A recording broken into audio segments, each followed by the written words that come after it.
Chapter 1 Tracing Changes Through 1,000 Years. Take a look at maps 1 and 2. Map 1 was made in 1154 CE by the Arab geographer Al-Idrashi. The section reproduced here is a detail of the Indian subcontinent from his larger map of the world. Map 2 was made in the 1720s by a French cartographer. The two maps are quite different even though they are of the same area.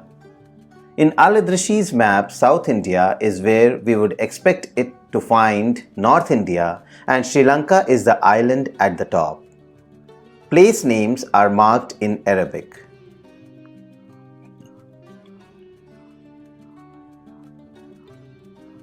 And there are some well-known names like Kannauj in Uttar Pradesh.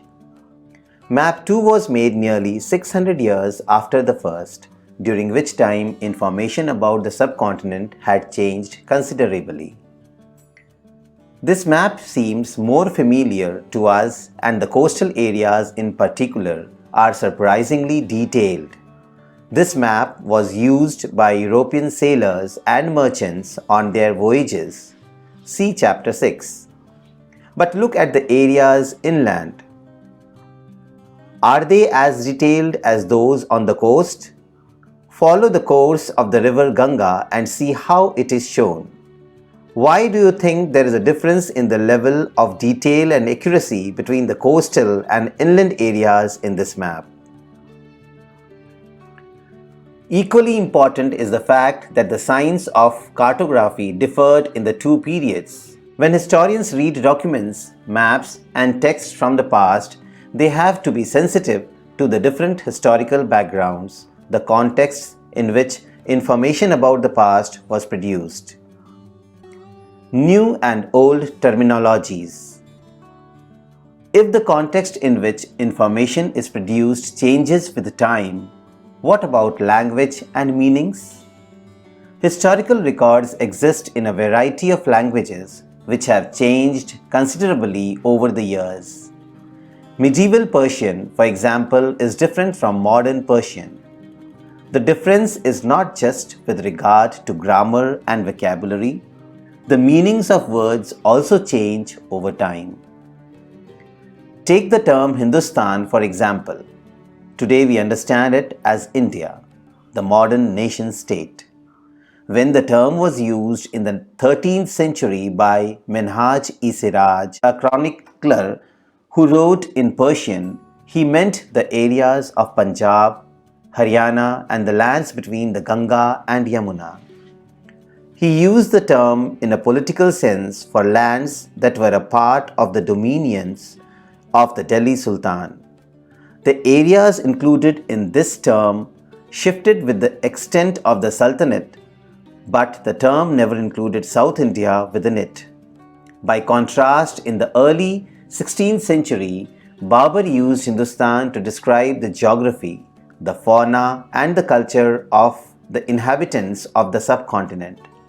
As we will see later in the chapter, this was somewhat similar to the way the 14th century poet Amir Khusro used the word Hind. While the idea of a geographical and cultural entity like India did exist, the term Hindustan did not carry the political and national meanings which we associate with it today. Historians have to be careful about the terms they use because they meant different things in the past. Take for example, a simple term like foreigner. It is used today to mean someone who is not an Indian. In the medieval period, a foreigner was any stranger who appeared, say, in a given village, someone who was not a part of that society or culture. In Hindi, the term Pardesi might be used to describe such a person, and in Persian, Ajnabi. A city dweller therefore might have regarded a forest dweller as a foreigner, but two peasants living in the same village were not foreigners to each other, even though they may have had different religious or caste backgrounds. Historians and their sources. Historians use different types of sources to learn about the past depending upon the period of their study and the nature of their investigation. Last year, for example, you read about rulers of the Gupta dynasty and Harshavardhana. In this book, we will read about the following 1000 years from roughly 700 to 1750 CE. You will notice some continuity in the sources used by historians by the study of this period. They still rely upon coins, inscriptions, architecture, and textual records for information. But there is also considerable discontinuity. The number and variety of textual records increased dramatically during this period. They slowly displaced other types of available information. Through this period, paper gradually became cheaper, more widely available. People used it to write holy texts, chronicles of rulers, letters, and teachings of saints, petitions and judicial records, and for registers of accounts and taxes. Manuscripts were collected by wealthy people, rulers, monasteries, and temples. They were placed in libraries and archives. These manuscripts and documents provide a lot of detailed information to historians, but they are also difficult to use. There was no printing press in those days, so scribes copied manuscripts by hand. If you have ever copied a friend's homework, you would know that this is not a simple exercise. Sometimes you cannot read your friend's handwriting and are forced to guess what is written. As a result, there are small but significant differences in your copy of your friend's work. Manuscript copying is somewhat similar. As scribes copied manuscripts, they also introduced small changes, a word here, a sentence there. These small differences grew over centuries of copying until manuscripts of the same text became substantially different from one another. This is a serious problem because we rarely find the original manuscript of the author today. We are totally dependent upon the copies made by later scribes. As a result, historians have to read different manuscript versions of the same text to guess what the author had originally written. On occasion, authors revised their chronicles at different times. The 14th century chronicler Ziauddin Barani wrote his chronicle first in 1356 and another version 2 years later. The two differ from each other, but historians did not know about the existence of the first version until 1971. It remained lost in large library collections. New social and political groups. The study of the 1000 years between 700 and 1750 is a huge challenge to historians, largely because of the scale and variety of developments that occurred over the period. At different moments in this period, new technologies made their appearance, like the Persian wheel in irrigation, the spinning wheel in weaving, and firearms in combat. New foods and beverages arrived in the subcontinent: potatoes, corn, chilies, tea, and coffee. Remember that all these innovations, new technologies, and crops came along with people who brought other ideas with them as well. As a result, this was a period of economic, political, social, and cultural changes. You will learn about some of these changes in chapters 5, 6, and 7. This was also a period of great mobility. Groups of people traveled long distances in search of opportunity. The subcontinent held immense wealth and the possibilities for people to carve a fortune. One group of people who became important in this period were the Rajputs, a name derived from Rajaputra. One group of people who became important in this period were the Rajputs, a name derived from Rajaputra, the son of a ruler. Between the 8th and 14th centuries, the term was applied more generally to a body of warriors who claimed Kshatriya caste status. The term included not just rulers and chieftains, but also soldiers and commanders who served in the armies of different monarchs all over the subcontinent. A chivalric code of conduct, extreme valor, and a great sense of loyalty were the qualities attributed to Rajputs by their poets and bards. Other groups of people, such as the Marathas, Sikhs, Jats, Ahoms, and Kayasthas, a caste of scribes and secretaries, also used the opportunities of the age to become politically important. Throughout this period, there was a gradual clearing of forests and the extension of agriculture, a change faster and more complete in some areas than in others. Changes in their habitat forced many forest dwellers to migrate. Others started tilling the land and became peasants. These new peasant groups gradually began to be influenced by regional markets, chieftains, priests, monasteries, and temples. They became part of large complex societies and were required to pay taxes and offer goods and services to local lords. As a result, significant economic and social differences emerged amongst peasants. Some possessed more productive land, others also kept cattle, and some combined artisanal work with agricultural activity during the lean season. As society became more differentiated, people were grouped into jatis or subcastes and ranked on the basis of their backgrounds and their occupations. Ranks were not fixed permanently and varied according to the power, influence, and resources controlled by members of the jati. The status of the same jati could vary from area to area. Jatis framed their own rules and regulations to manage the conduct of their members. These regulations were enforced by an assembly of elders described in some areas as the Jati Panchayat.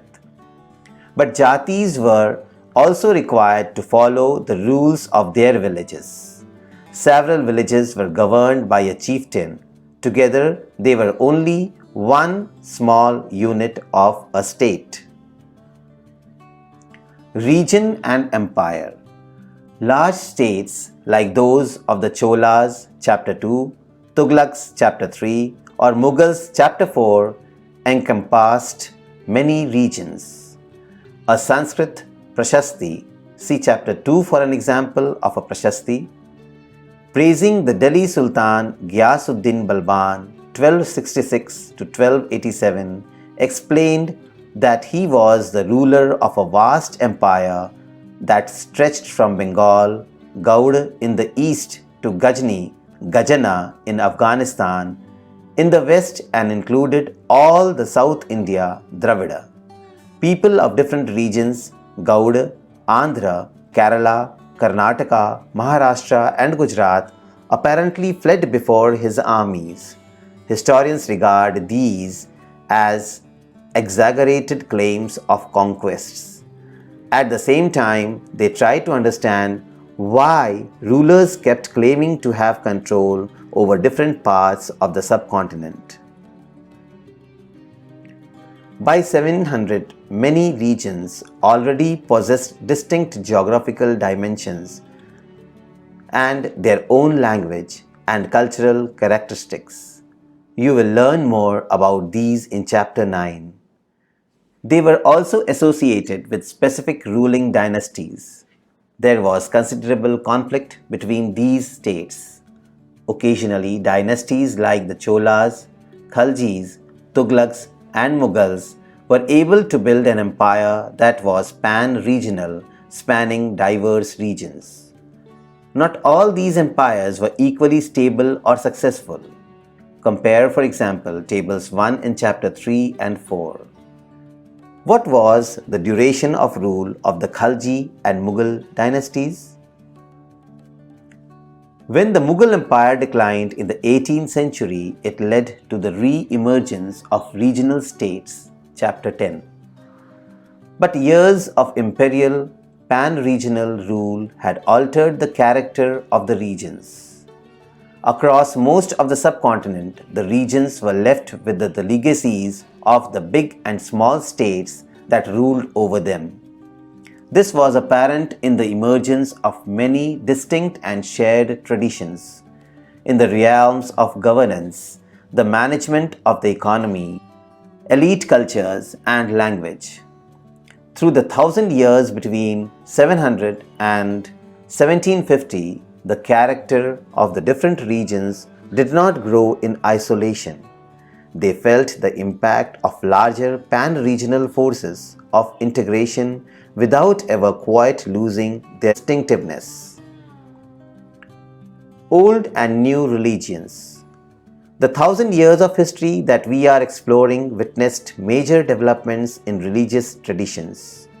People's belief in the divine was sometimes deeply personal, but more usually it was collective. Collective belief in a supernatural agency, religion, was often closely connected with the social and economic organization of local communities. As the social worlds of these groups altered, so too did their beliefs. It was during this period that important changes occurred in what we call Hinduism today. These included the worship of new deities, the construction of temples by royalty, and the growing importance of Brahmins, the priests, as dominant groups in society. Their knowledge of Sanskrit texts earned the Brahmins a lot of respect in society. Their dominant position was consolidated by the support of their patrons, new rulers searching for prestige.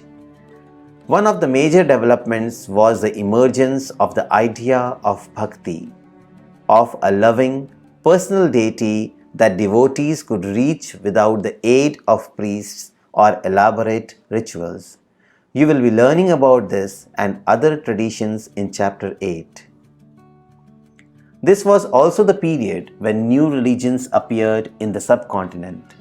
Merchants and migrants first brought the teachings of the Holy Quran to India in the 7th century. Muslims regard the Quran as their holy book and accept the sovereignty of the one God, Allah, whose love, mercy, and beauty embrace all those who believe in Him, without regard to social background. Many rulers were patrons of Islam, and the ulama learned theologians and jurists. And like Hinduism, Islam was interpreted in a variety of ways by its followers. There were the Shia Muslims who believed that the Prophet's son-in-law Ali was the legitimate leader of the Muslim community, and the Sunni Muslims who accepted the authority of the early leaders, Khalifas of the community, and the succeeding Khalifas. There were other important differences between the various schools of law, Hanafi and Shafi'i, mainly in India, and in theology and mystic traditions. Thinking about time and historical periods. Historians do not see time just as a passing of hours, days, or years, as a clock or a calendar. Time also reflects changes in social and economic organization, in the persistence and transformation of ideas and beliefs. The study of time is made somewhat easier by dividing the past into large segments, periods that possess shared characteristics. In the middle of the 19th century, British historians divided the history of India into three periods: Hindu, Muslim, and British. This division was based on the idea that the religion of rulers was the only important historical change and that there were no other significant developments in the economy, society, or culture. Such a division also ignored the rich diversity of the subcontinent. Few historians follow this periodization today. Most look to economic and social factors to characterize the major elements of different moments of the past. The histories you read last year included a wide range of early societies: hunter-gatherers, early farmers, people living in towns and villages, and early empires and kingdoms. The histories you will be studying this year are often described as medieval. You will find out more about the spread of peasant societies, the rise of regional and imperial state formations, sometimes at the cost of pastoral and forest people, the development of Hinduism and Islam as major religions, and the arrival of European trading companies.